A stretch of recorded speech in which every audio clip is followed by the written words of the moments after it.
everybody I know in Florida are so happy to be there. They love it. Yeah, and we've been watching this for a while since we've been on the 5. Like, remember that U-Haul costs from San Francisco to Texas? The one way was like so high. And there's more research showing that it's getting worse. I love that she's begging right now, that Hochul's begging. She reminds me of a really stupid guy who dumps his girlfriend because he thought since he has this girlfriend, he can have any girl, right? He's like, you know, I'm in a relationship and the grass is always greener. And now she's gone, and he's a sobbing mess. She's him. She's now looking up all the exes, you know, for emotional support.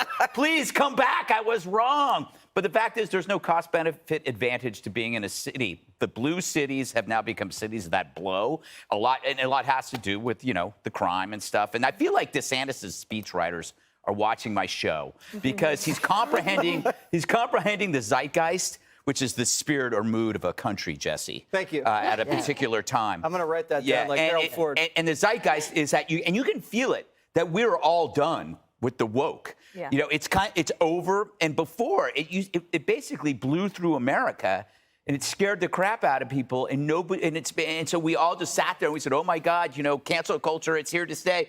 But then people started to realize, no, if you actually just share the risk. Remember we said that? If you share the risk and you face the bully, it just collapses.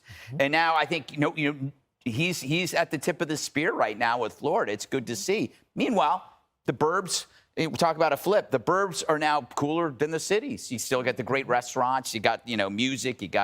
And you don't have theater, which is great. So anyway, no crime, no homelessness. And you're in the suburbs, you know, cities might be dead. And Jesse, one thing that DeSantis has that other Republicans in Washington don't have is this ability to be separate from like what's going on the House side. Or, I thought you were going to say the great hair. Oh, well. Because he had a nice head of hair on that. I didn't know it was that good, but it looked pretty good. And you're right. He's kept a safe distance from all the drama in Washington, which is good for him. Do you remember what it was like when we were at the Patriot Awards in Florida? Yeah. How it felt different? The hotel? We don't need to get into all that. Go there, Greg. Do not go there. It felt more fun. It felt freer. The freedom felt freer. Yeah. And I can imagine if we were there maybe not half the year, but one day more than half the year, how great that would be for our taxable income. And I don't know if everybody knows this, but I'm taking my taxable income and making a mass exodus to the state of New Jersey. Not a red state, but a redder state than New York. And I'm not going to miss the city.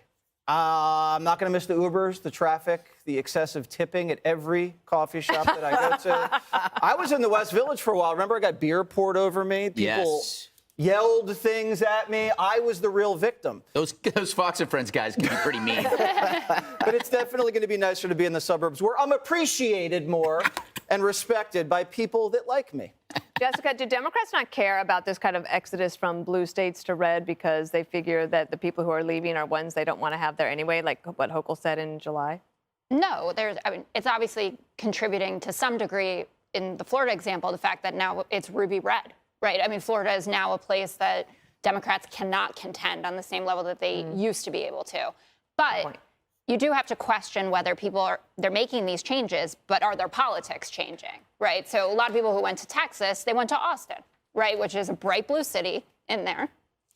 And they're living the same lives, but better quality of life in terms of their houses are bigger and their kids' schools were open throughout COVID and will continue to be. And that's something that I really think was driving this. I understand the taxes is a big deal and the crime is a big deal. But what it really was for people, at least in my cohort with young children, that they wanted their kids in school and they were going to go to a place where that was going to happen for them. So it's obviously a trend. It's troubling, especially high tax states like California and New York. We can't afford to be losing all these rich people, right? That's basically what Kathy Hochul is saying. Like, rich people, please come home because we need to tax you some more. Please come home. Please come home. That's why we should move. ET phone home. But the cities are still great. Just in defense of them. And granted, no one pours beer on me in the West Village, but no, I'm so nice. She is so nice. Nobody poured beer on her, all right?